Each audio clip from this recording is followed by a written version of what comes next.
Hello friends, welcome to Easy Reading. Today I'll be explaining class 12 political science, politics in India since independence. Dear friends, this is a new channel. Please do subscribe, like and share. Because in this channel I'll be covering up all the NCERTs and all the current affairs that are necessary for different types of exams and NCERT books summaries for all our students studying class 12, 10, 11, 6, 8, all the classes. Alright, so let's begin for the first chapter of class 12 politics in India since independence. So the first chapter is challenges of nation building. Alright, so we all know India was freed from the Britishers on 15th of August 1947. Alright, we all know after the independence India was divided into two, India and Pakistan. Alright, so there was both independence and partition. So in an independent India there were lots of challenges as it was a new beginning for the country. So what were the challenges that India faced at the initial stage? So the first challenge was to shape a united society. Will India be able to bring a united society where there is lots of diversity in religion, caste, class, language, culture, etc.? There are so many types of divisions in a society. Will this India, the new independent India, be able to unite all the sections of society together in the new India? So this was the first challenge. The second challenge was, will it be able to establish pure democracy? India is the largest democratic country, and in a democratic country there are fundamental rights given to the citizens and the fundamental duties that are performed by the citizens. So will it be able to establish these types of relationship to bring a pure democracy in new India? So this was the second challenge. The third challenge is to ensure development and well-being to all sections of the society. So we all know India is a diversified country, as I have mentioned earlier. So in this diversified country, will it be able to protect all the minorities, the backward class, the people, those who are not in the front line? Will it be able to protect them? This was the greatest challenge of the leaders of the new India. Alright, so these are the three basic main challenges that the leaders of the new India faced. So now let us talk about partition. So before understanding the partition, let us go back to the political scenario of previously before independence. Alright, so before independence there were mainly two political parties. The other one is Congress party and the new one was Muslim League, which was founded in the year 1906 by Muhammad Ali Jinnah. So this Muslim League party thought that Congress party was merely a culmination of Hindu people. So they all together there, the Muslim League was formed based on that. And they advocated two-nation theory. Two-nation theory means what? The same country should be divided into two. Alright, so based on the religion they wanted to divide the country. So they demanded Pakistan for the Muslims. And in this case, Muhammad Ali Jinnah was always, the leader for the division of India from division of Pakistan from India for the Muslims, and also the areas where Muslims were majority would like to go to Pakistan. This was their will. Now, since the partition was based on religion, there were lots of problems. So we will discuss about the problems of partition based on religion. Because of the partition that was based on religion, what are the problems faced at that time? So first problem was this: there was no single belt of Muslim majority in the British United India. Alright, so there was not a single area where only Muslims lived in the British India. So it was very difficult to divide India into two based on religion. However, to the extreme west, there was in the present Pakistan, there were majority Muslim people, and the other one was in the east side, extreme east. That is, we call it East Bengal previously before independence. All right. So these two were Muslim dominated areas. So Pakistan was comprised of both West and East Pakistan. So in the west side we call it Pakistan, and the other one the West Bengal. Presently East East Bengal they call it after that, and that is presently called Bangladesh after 1962. So it was divided into two. So these two comprised of a single Pakistan called West and East Pakistan. So this was one of the problem. It was very difficult to bring together in a single united area or single area where only Muslims lived. So there was no such area. The second problem was many Muslims opposed the two nation theories. Many Muslims did not want to be divided based on religion. All right. So one of them was a great leader called as by the name Khan Abdul Ghaffar Khan. He is also known as Frontier Gandhi. That he is from northwest frontier province. All right. So northwest or northwestern frontier province. So he was opposing for the new two nation theory, but his voice was unheard, and he was taken, his area was taken to the Pakistan, West Pakistan. So this was another problem. So many Muslims did not want to be divided. They wanted to be part of single united India. So the third problem was Punjab and Bengal provinces of the then British India comprised of Muslim majority. In certain areas there were Muslim majorities in Punjab and present day West Bengal. All right. So these areas were actually not divided. They were confused because since they were Muslim majority, they thought that they have to go to Pakistan, and in the Bengal province also, so they thought that they had to go to East Pakistan. So there were lots of confusion. So they were in a dilemma sort of whether to be a part of India or Pakistan during the time of independence. So these groups were the worst sufferers. Many people were killed at the time of independence from this area, these regions actually. So because the reason was that they were not clarified whether they were part of India or they were part of Pakistan, because they were Muslims and they had their religion was Muslim, so they had to go to Pakistan. So it was like that, but since the area belonged to India, so they had to stay back to India. So it was a dilemma sort of for these two reasons. So in the Pakistan side also, the Hindus were exploited, and in the Indian side the Muslims were exploited. This sort of fight took for a long time at the time of partition. So the book says the year 1947 was the year of one of the largest, most abrupt, unplanned and tragic transfer of population that human history has known. There were killings and atrocities on both sides of the border. In the name of religion, one community ruthlessly killed and maimed people of the other communities. So this was what was happening in the year 1947 after the independence. All right. So what were the consequences? What were the consequences? Let us see of partition. Okay. First, a communal violence. Communal violence against the Muslims were killing the Hindus. Hindus were killing the Muslims. So this sort of fight took place. This communal disharmony took place, especially in the regions of Amritsar and Kolkata. Amritsar is in the Punjab and in Kolkata is in the. So both were bordering the Pakistan side. This was in the West Pakistan, bordering West Pakistan. This was bordering the East Pakistan. So there were lots of disharmony and lots of misunderstanding among these two. Among Kolkata and East Pakistan, Amritsar and West Pakistan. So migration of minority.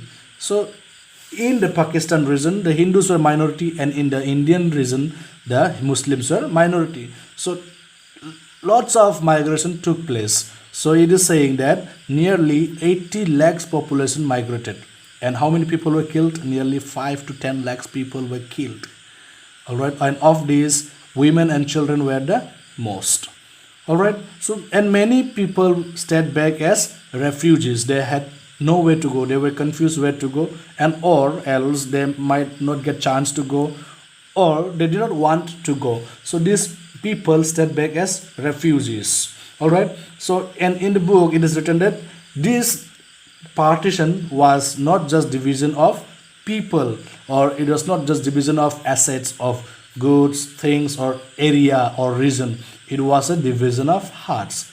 Why they saying this? Because see, today suppose I live with another religion near me in my neighbor. Tomorrow I have to part or be my enemy, be an enemy to him tomorrow. So it will be a division of hearts. So my heart was with him, and now no, you have to leave him, or you have to be the enemy of this same person. So it is a heartbreaking. So it is calling that it is a division of hearts. All right. So this was the first consequence of partition. Second consequence was what? It was a division of government assets, properties, and liabilities. All right. All the things of United India, or you say British India, was divided. Region was divided, assets were divided, properties were divided, and along with that, administrative divisions were also divided. The employees were also divided. The railway employees, everything was divided in the time. Okay. So the third consequence was, even after the partition, many minor religious groups remained back in India. All right. So many Muslims remained back. Sikhs, Jains, Christians, Buddhists, Parsis, and Jews, all they remained back in India. Many small religious groups. So what will happen to them? Will it be a fight again like in the year 1947? No, because they witnessed a massacre. They witnessed a havoc. They witnessed a very bad communal violence at the time. So what does the Indian Constitution says now? It is a secular country. Secular means what? Any individual can practice any religion as his or her free will. All right.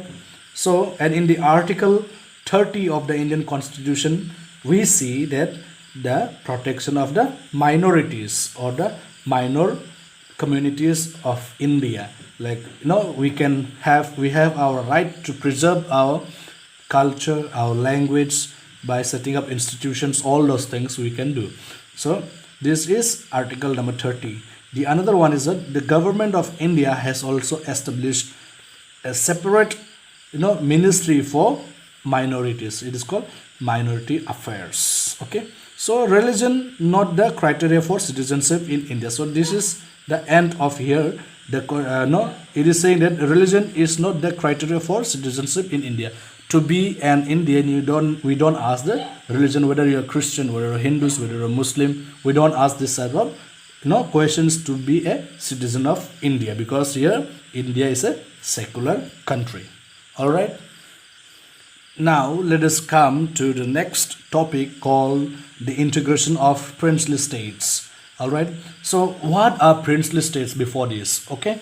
So what are princely states? Princely states are those small states where the Britishers could not have full control over them. They could not defeat them either, or maybe they were sharing half of the responsibilities of that state, but they were given full responsibility of the internal affairs of the state. So these are called princely states. So if we look at the map of India during the time of British or before independence, we can see these are all the princely states. So only those areas, only few of the areas were under the British, and there were nearly 565 small princely states. So here I forgot to read this. The paramountcy or the suzerainty of the British Crown controlled the princely states. All right, it is under the British rule. They continue to work under the British rule, but the internal control of the kings of that small states had the full power of the internal affairs of their own state. All right, this is called suzerainty of the British Crown, or you can say it paramountcy. All right, so after independence, since they were also under the British, partially, so after the independence, the princely states were also set free, and they were given the full freedom whether to join India or to be under Pakistan. So if they want to be under India or Pakistan, they have to sign a document called what? Instrument of accession. Okay, instrument of accession. This in short form is called as IOA. All right.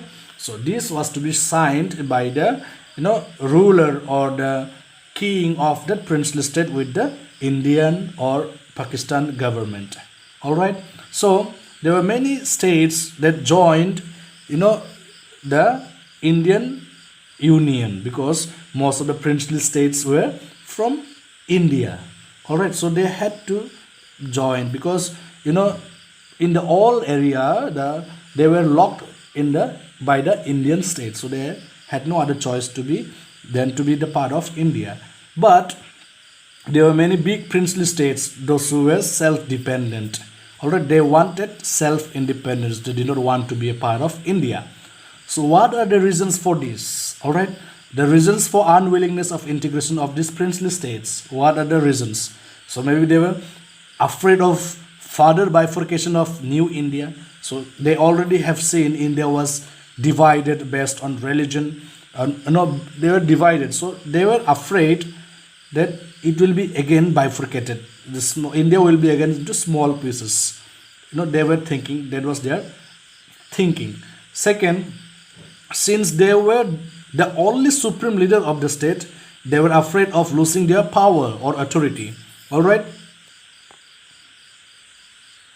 And the third, they did not want people of each state, means his own or her own state, to enjoy democratic rights.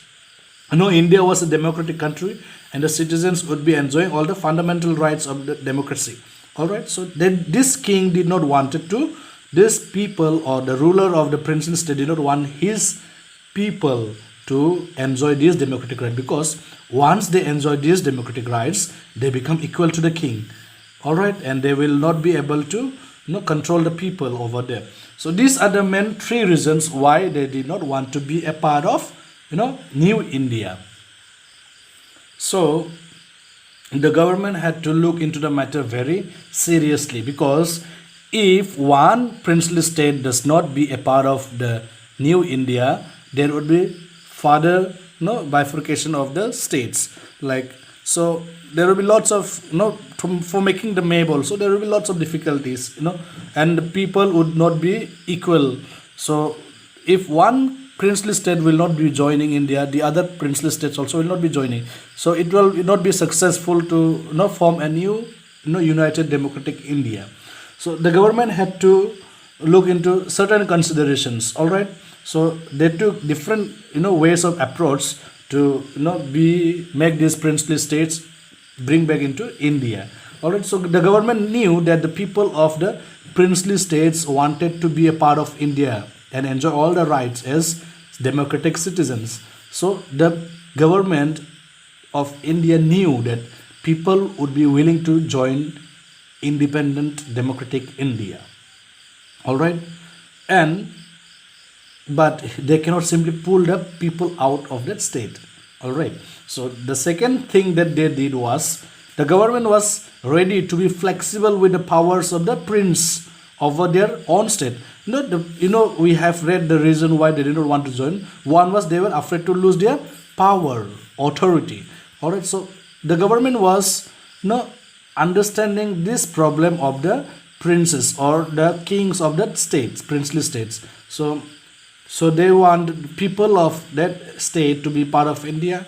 They wanted external affairs, defense and communication. All of these things the government of India asked from the princely state, and rest everything would be given to the prince of that state. All right. So this was the second approach or second consideration on which the government of India took to approach the princely states. The third was, the government always kept in mind to preserve the legacy of Indian freedom movement. What was the legacy of Indian freedom movement?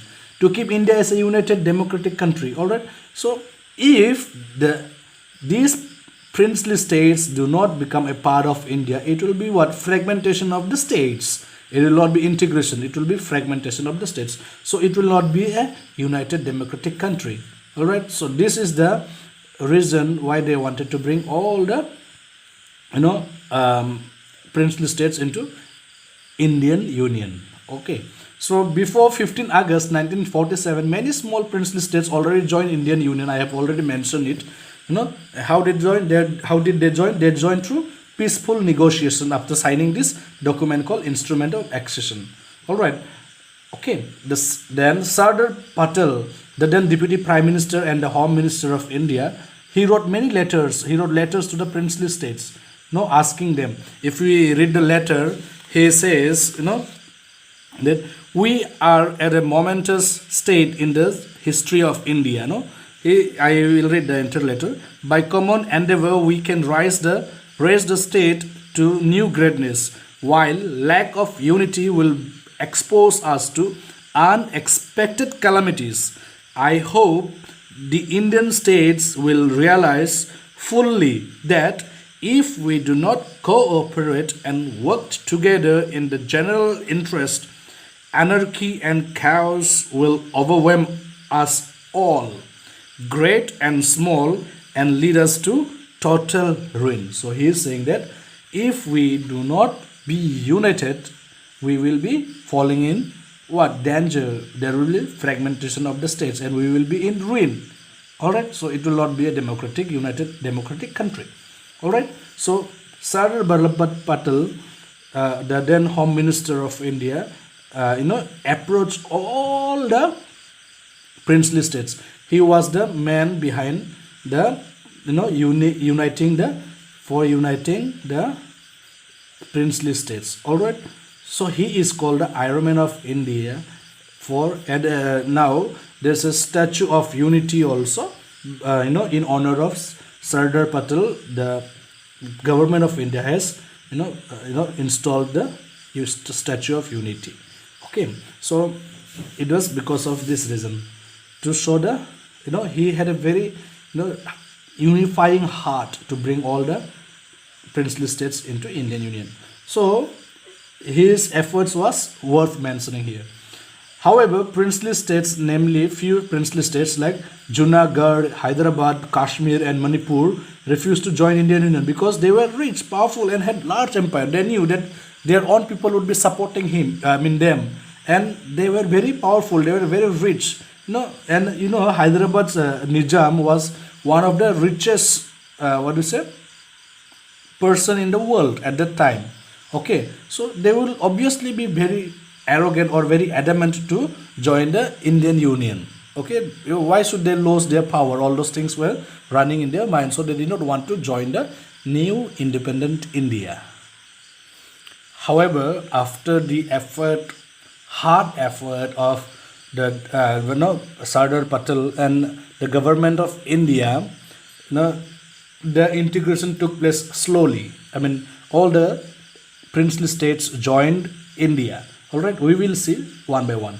So first is integration of Junagadh after a plebiscite. What is plebiscite? So plebiscite means the group of a region entirely supporting for a common cause, and they wanted to be for that cause. All right, so this is called plebiscite. Okay, so here the Nawab of Junagadh, he was what? Muhammad Mahabat Khan III. So he was the king there. So majority of the people were Hindu. He was a Muslim king and the people were Hindu. It was in, if you see Junagadh in the map of India, we can see it is in the Gujarat. All right, in Gujarat. Okay, so he signed an instrument of accession with Pakistan. All right, because he wanted to be a part of Pakistan. He did not want to be a part of India. But since people revolted and they wanted to be part of India, the people of that place called Junagadh wanted to be a part of India, they did not accept the instrument of accession of the king with Pakistan. So he had, even though he signed the instrument of accession with Pakistan, the people revolted, and so the plebiscite made Junagadh part of India. So since it was people's will, the people's will made the Junagadh state part of India. Okay, so now next let us come to Hyderabad. It's very interesting. Hyderabad was the largest princely state. It was the largest princely state. So please remember, largest princely state. So there is the Nizam, the king was called Nizam there, the ruler, wanted independent status. He did not want to be under anyone else. He wanted to be independent. He wanted to be one in all. Okay, so he was very adamant. Okay, he did not want to be under anyone. He wanted to be his own boss. All right, but he signed what standstill agreement in November 1947. All right, but at that time standstill agreement was not such that they become a part of India. They were already a part of India. Not like that. They were, you know, negotiating for some time with the government of India. At that time, you know, already lots of people were started protesting against the Nizam. They were telling that they wanted to be a part of India, especially the Hyderabad Congress and the Communist, party of Hyderabad led a peasantry movement against the Nizam. At the time, since Nizam was very powerful, what he he unleashed, or he sent a paramilitary force called what Rajakars.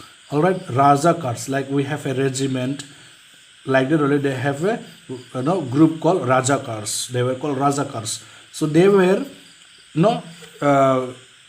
controlling the people, or they were making very rude behavior to the people who were protesting. So the atrocities were done to the people of that area who were protesting against the Nizam, since it was Nizam's paramilitary force. So since seeing that, the government of India also sent a paramilitary force, the army. So at that time, the Rajakars were defeated.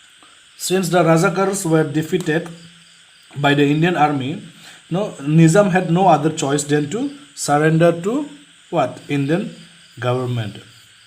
And after his surrendering, soon Hyderabad became a part of India. This is the story how Hyderabad became a part of India.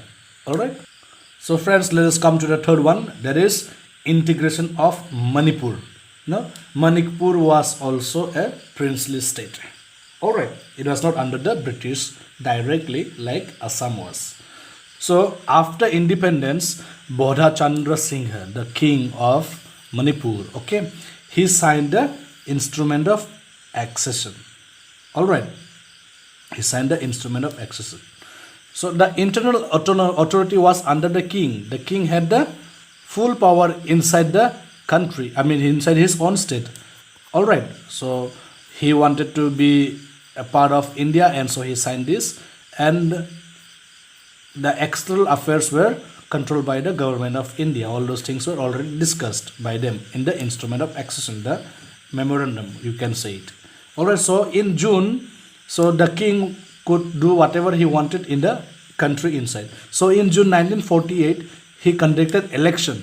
All right, he conducted election, and it was based on adult franchise, universal adult franchise. So under certain age, maybe 18 years after that, they can be given to vote. I mean, he or she can vote for the person candidate. So this was the first time that election was witnessed in India.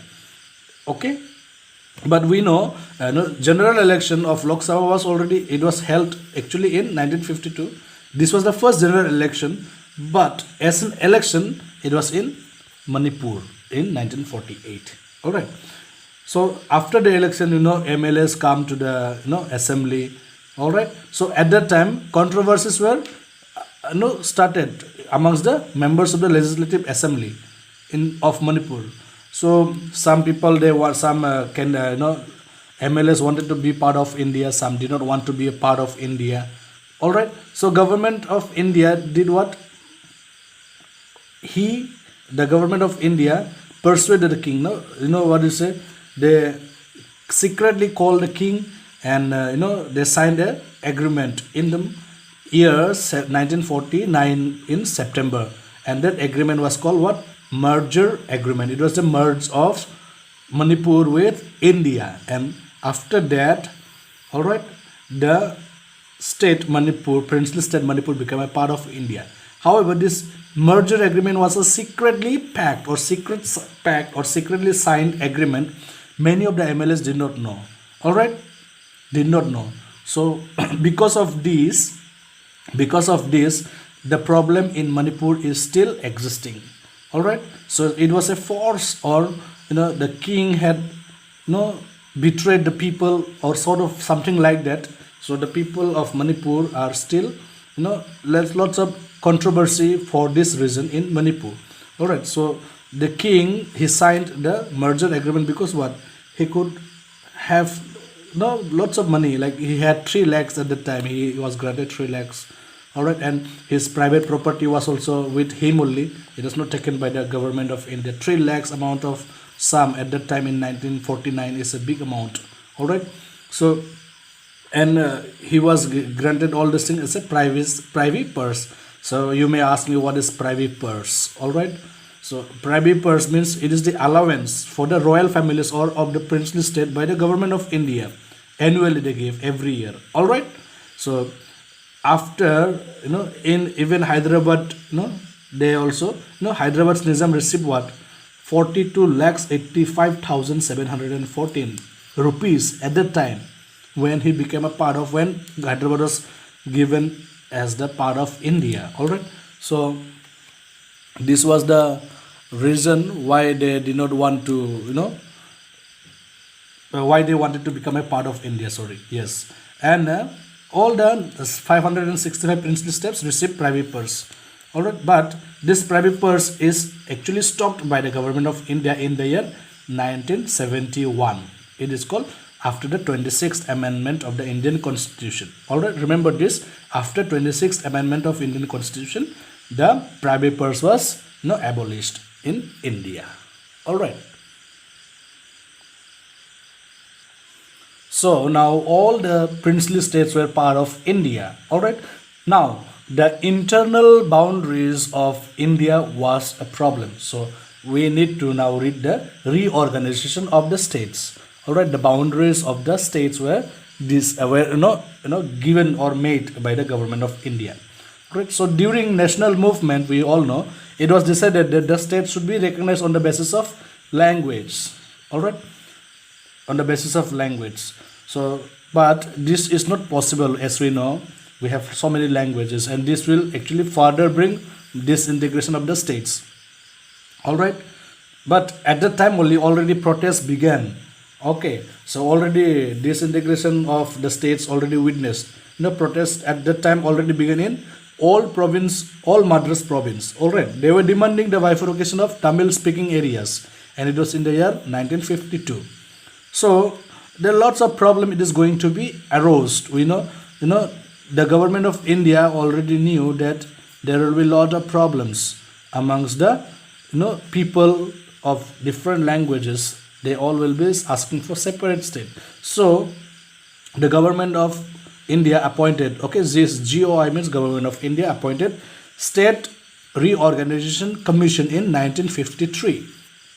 All right, in the year 1953 means after, it is in December that that protests happened, and in 1953, December 1952, this protest happened, and in 1953, soon after that, the government of India appointed State Reorganization Commission to see whether it is possible to divide the states according to the language. So the report of this commission in 1955 was positive, and they said that yes, it can be done. So the State Reorganization Act 1956 was it came into existence in the year 1956. All right, so it basically took 2 years to 3 years to make into act. Okay, so based on that, many states also were reorganized, or many states came out or bifurcated from the bigger states, like from Bombay state province or Bombay province,